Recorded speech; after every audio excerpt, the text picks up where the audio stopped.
Hey guys, मैं किंजल अग्रवाल आप सभी भक्तों का फिर से स्वागत है इस केदारनाथ की यात्रा में। आप सभी की यात्रा मेरे साथ साथ संपूर्ण हो। आप भी इस यात्रा का उस तरह से आनंद उठाइए जैसे कि मैं उठा रही हूँ। चलिए आइए दिखाते हैं आपको सुंदर सुंदर नज़ारे और शुरू करते हैं। जैसे कि मैंने आपको पिछले वीडियो में बताया था कि मैं अब आपको टैक्सी स्टैंड सोनप्रयाग से लेके गौरीकुंड तक का सफ़र दिखाऊंगी और ऊपर ट्रैकिंग करते हुए तक दिखाऊंगी इस वीडियो में। और फिर आगे केदारनाथ के रास्ते में जो भी सुंदर सुंदर व्यू पड़ेंगे वो सब मैं आपको दिखाती चलूँगी। चलिए एक बार बोलिए मेरे साथ, हर हर शंभू, जय बाबा केदारनाथ। भगवान आपको भी जल्दी बुलाएं इस केदारनाथ की यात्रा में। एपिसोड सेकंड शुरू करने जा रही हूँ। ये देखिए सबसे पहला नज़ारा, ये हम पुल के ऊपर हैं। सोनप्रयाग से गौरीकुंड 4 से 5 किलोमीटर की दूरी पर है, जो हम टैक्सी करके ये सफ़र कंप्लीट करते हैं या फिर पैदल यात्रा भी कर सकते हैं। Sonprayag to Gaurikund distance a complete guidance. Sonprayag to Gaurikund distance. Sonprayag and Gaurikund are two important place located in the Indian state of Uttarakhand. Sonaprayag is located at a distance of around 5 kilometers from Gaurikund. And Bhole Baba के सभी मैं आपको बताती हूँ, traveller from Sonprayag to Gaurikund you can take up taxi और a private taxi distance between Sonprayag and Gaurikund is around 5 kilometre. As the journey takes around 15-20 minutes maximum. By taxi, you can easily find taxi at Sonaprayag. Kedarnath, the trek from Gaurikund to Kedarnath is approximately 16 kilometers and takes around 5 to 7 hours to complete. Depend on your fitness and your peace and fitness level. But according to me अनुसार इस यात्रा को कम से कम आपको enjoy करते हुए और मतलब थकान ना हो, आप आराम से भी कर सकते हैं। ज़रूरी नहीं है कि हम इस यात्रा को जल्दी जल्दी कवर करें, क्योंकि ट्रैकिंग है ईज़िली तो इस ट्रैक को कंप्लीट नहीं किया सकता। बड़ी चढ़ाई है एकदम, तो आप इसे आराम आराम से करिए। मेरे हिसाब से बहुत ही सुंदर सुंदर व्यू है। और हम जिस समय इस पुल पर हमने इसे क्रॉस किया था तो हमें डर लग रहा था, क्योंकि पुल पर इतनी ज़्यादा क्राउड थी, इतने ज़्यादा लोग वहाँ उस पुल पर थे।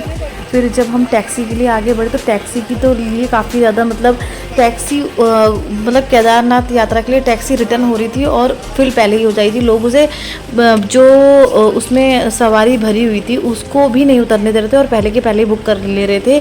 और मतलब टैक्सियों की कोई कमी नहीं थी, मतलब यात्रा आप आराम से कर सकते हैं। बट भीड़ बहुत ज़्यादा होने की वजह से टैक्सी खाली नहीं हो पा रही थी, और खाली होते के साथ ही वो सवारी उसमें से मतलब उतर भी नहीं पा रही थी गाइस। और हम लोग को भाग भाग के टैक्सी बुक करानी पड़ी थी और सब ऐसे ही कर रहे थे।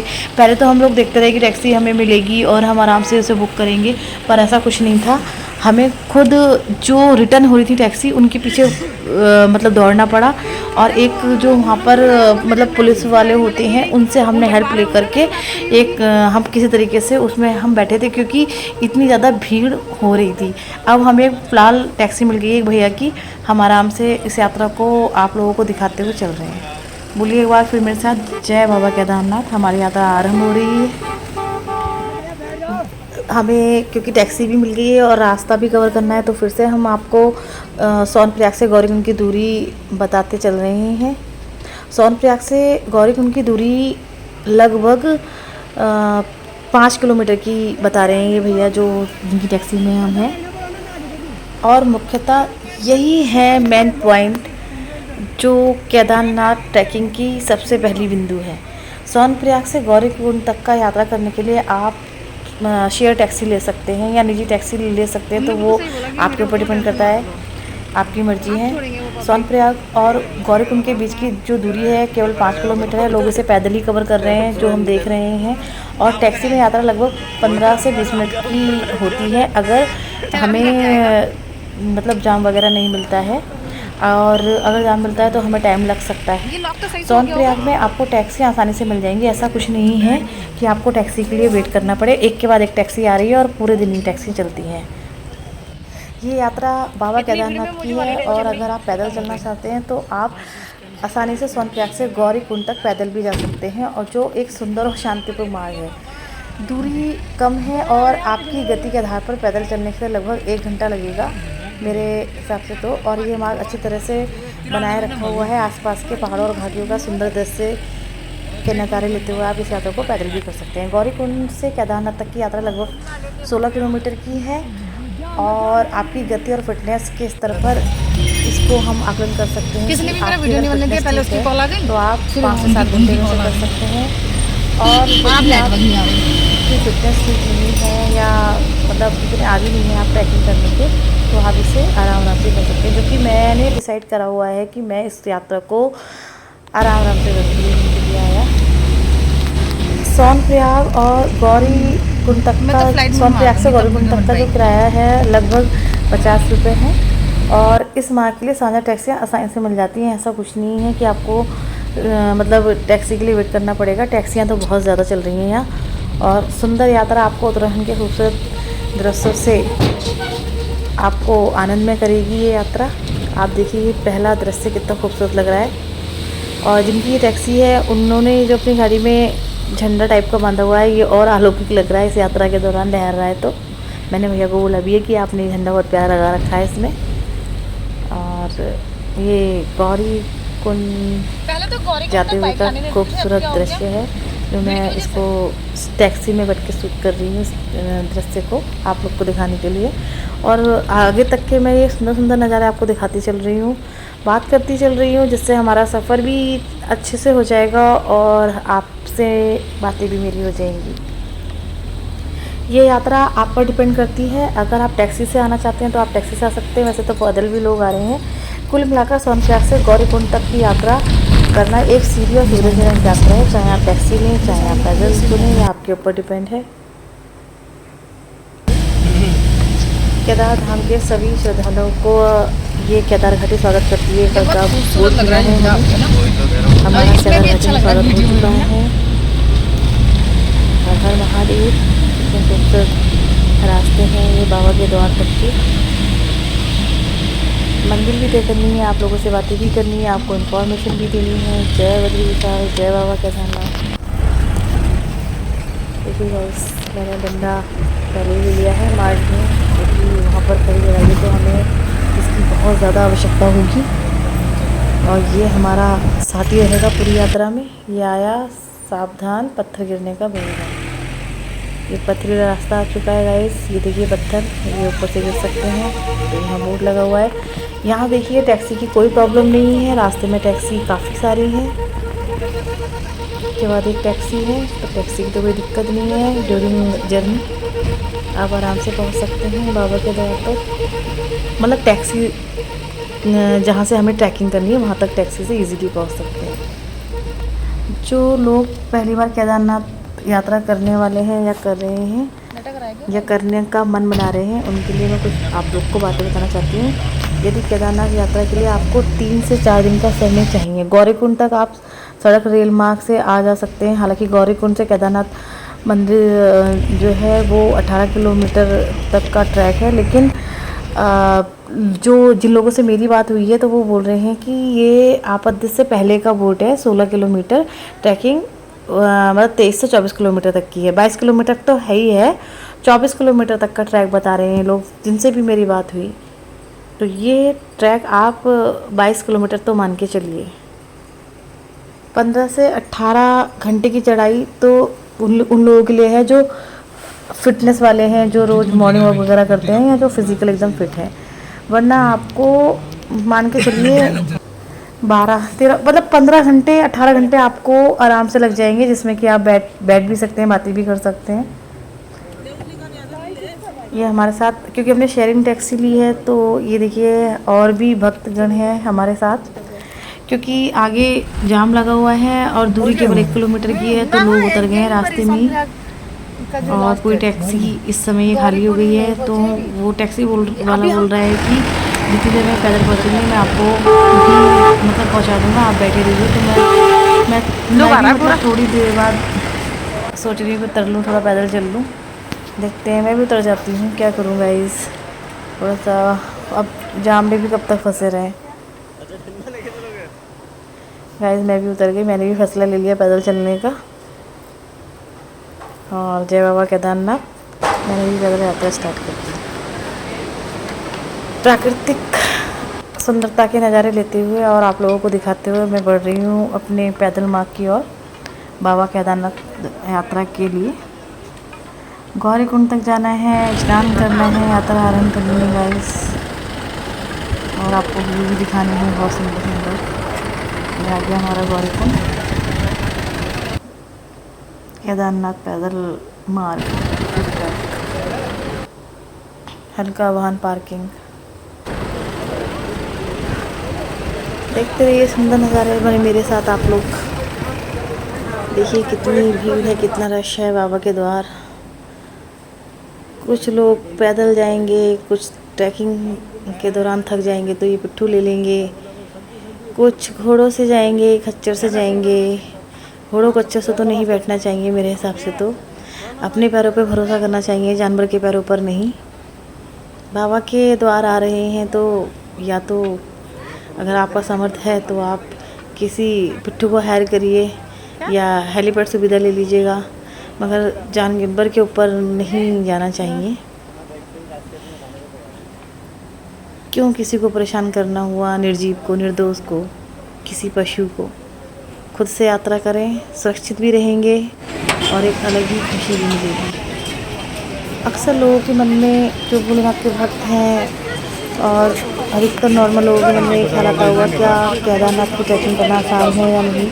केदारनाथ ट्रैक एक मध्यम से मतलब कठिन तो है ही। देखिए 18 किलोमीटर का ट्रैक है जो लिखा गया है, लेकिन जितने भी लोकल हैं मेरी उनसे बातचीत हुई है तो उन्होंने बताया है मैक्सिमम और मिनिमम 22 to 24 किलोमीटर ऑलमोस्ट है ही है। ये देखिए प्राकृतिक का खूबसूरत नज़ारा कितना खूबसूरत लग रहा है गाइस। लोग यहाँ पे क्लिक करवा रहे हैं, ये हमारे कंपेनियन हैं, इनके थ्रू ही हम यात्रा कर रहे हैं। और मैंने भी यहाँ 1-2 क्लिक करवाए हैं। ये झरना बहुत ही औसम लग रहा था मुझे, बहुत खूबसूरत है। और ये आगे शॉप पर ये सुंदर सुंदर शॉप है, इस पर केदारनाथ के सुंदर मंदिर बने हुए हैं। मुझे लगा कि ये काफ़ी अलौकिक लग रहे हैं, आप लोग को भी दिखाया जाए। केदारनाथ की यात्रा के लिए शारीरिक फिटनेस की आवश्यकता तो गाइस होती ही है। आदर्श रूप से अगर आप सुबह 4 बजे भी ट्रैक शुरू करते हैं तो आप शाम 4-5 बजे तक पहुंच सकते हैं और बहुत ही ज़्यादा आराम से करते हैं, मतलब थक जाते हैं तो बहुत ही मतलब रिलैक्स करेंगे तब भी आप 7 से 8 बजे तक पहुंच सकते हैं और वहाँ आप टेंट ले सकते हैं जो हर वक्त अवेलेबल रहते हैं। तो डरने वाली कोई बात नहीं है। अगर बाबा के धाम आपको जाना है, बाबा अगर आपको बुला रहे हैं तो वो ही आपकी फिक्र करेंगे। बाबा का नाम लेके आप यात्रा कर सकते हैं और यात्रा करने से पहले चाहें तो आप 15-20 दिन पहले ही अपनी जो मॉर्निंग वॉक शुरू कर सकते हैं। गौरीकुंड आ गया गाइस। सोनू फोटो खिंचवा लो यहाँ। जय बाबा केदारनाथ। गौरीकुंड तक हम पहुंच गए हैं। ये देखिए इनकी कितनी मेहनत रहती है। ये ट्रक से सामान उतार के पीठ पे लाद करके ले जा रहे हैं। इनको देख करके भी बड़ा दया जैसी आ रही थी कि आज इंसान की ज़िंदगी है, कितनी मेहनत करते हैं गाइस लोग। ये केदारनाथ धाम का पूरा चार्ट लगा हुआ है गाइस। इसमें घोड़ों खच्चर हर चीज़ का ये पूरा चार्ट है कि कितने बजे वाले के कितने रुपए लगते हैं करके। मैं तो पैदल ही जाने की सोच रही हूँ गाइस। बाबा ने मुझे शक्ति दी तो मेरी यात्रा जरूर संपूर्ण होगी। जय बद्री विशाल, जय बाबा केदारनाथ। ये देखिए चारों तरफ ये गौरीकुंड का माहौल है। यहाँ पर पब्लिक किस तरह से है, काफ़ी भीड़ है। बाबा के दर्शन करने हुए दूर दूर से लोग आए हुए हैं गाइस। ऐसा नहीं है कि पतले दुबले इंसान ही ट्रैकिंग कर सकते हैं, काफ़ी हेल्दी और मोटे मोटे लोग भी मैंने पैदल ट्रैकिंग करते हुए देखे। ऑलमोस्ट बूढ़े लोग पैदल ट्रैक कर रहे हैं, लौट कर आ रहे हैं तो मेरी उनसे बातचीत हो रही है और वो बिल्कुल फिट हैं और बुज़ुर्ग हैं, चप्पल तक नहीं है उनके पैर में, नंगे पैर यात्रा कर रहे हैं। वो ऐसी बोलकर मांग रखी है उन लोगों ने, सर पे सामान ढो के भाग भाग के यात्रा कर रहे हैं। और जो जवान वगैरह हैं काफ़ी स्ट्रॉन्ग हैं, वो घोड़े खच्चर ले रहे हैं। ये भी बड़ा आश्चर्य का विषय लगा मुझे कि बूढ़े तो पैदल चल रहे हैं और जो बिल्कुल सही हैं, फिट हैं और चल सकते हैं, मतलब जिनको ऑलमोस्ट यंग पर्सन, वो आराम से घोड़े पे बैठे हुए हैं। और घोड़े पे जो बैठे हुए हैं पहाड़ी पर मैंने देखा, अभी दिखाऊंगी आपको आगे में, उनके फेस देखना आप। चलिए अभी और करते हैं बातें उनके बारे में। आप ये देखिए मनोरम और सुंदर खूबसूरत दृश्य आ गया, गौरीकुंड आ गया है गाइस। ये देखिए गौरीकुंड कुंड, जो कि अपने आप में एक, इसमें इतनी शक्ति समाई है इस गौरी कुंड में। कहते हैं कि इस गौरी कुंड में नहाने के बाद आपके सभी पापों का नाश होता है। और यहीं से हम गौरी कुंड से नहा के अपनी केदारनाथ की यात्रा आरंभ करने वाले हैं।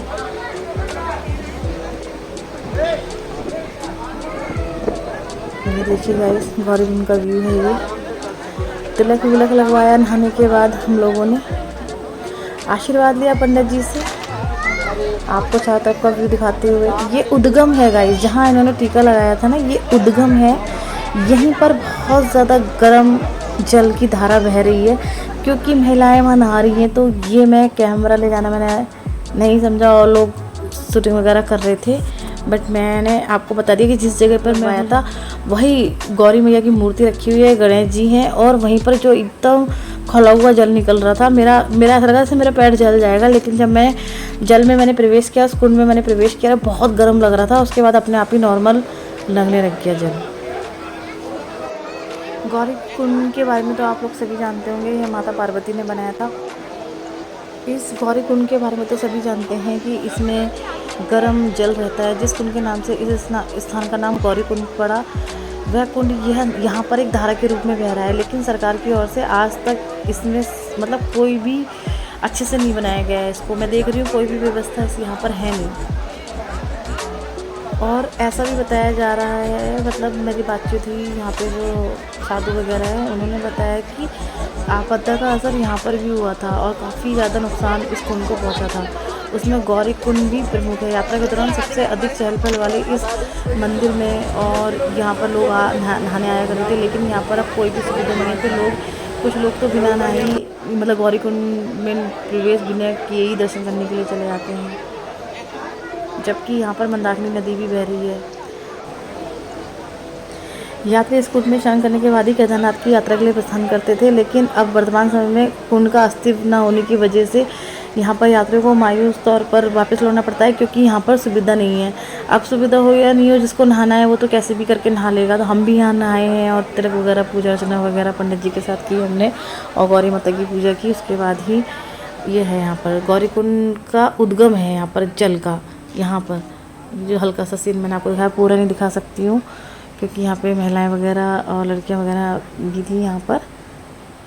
लेकिन अब ये जो कुंड है 50 मीटर नीचे चला गया है, जहाँ पर गर्म पानी की धारा फूट रही है। कुछ यात्री इस धारा में स्नान करते हैं और कुछ नहीं करते हैं। मान्यता के अनुसार इस कुंड में अवश्य नहाना चाहिए, क्योंकि ये जो कुंड का जो जल है, कहते हैं कि काफ़ी रोगों से दूर करता है इंसान को। पौराणिक मंत्रों के अनुसार भी माता पार्वती ने अपने तप से इस कुंड का निर्माण किया था। तृप्त कुंड का औषधीय गुण वाला जो जल है, चर्म रोगियों के लिए बेहद उपयोगी माना गया है। स्कंद पुराण में केदार खंड के तप्त कुंड के विस्तार में काफ़ी महत्ता बताई गई है। भोले बाबा के भक्तों, जैसा कि हम लोग खुद ही देख रहे हैं कि यहाँ पर यात्रियों के स्नान करने की कोई भी सुविधा नहीं है। ना हम लोग कपड़े रख सकते हैं, ना मतलब किसी भी तरीके से कोई भी सुविधा नहीं है। बस थोड़ी बहुत जो सुविधा की गई है खुद से की गई है।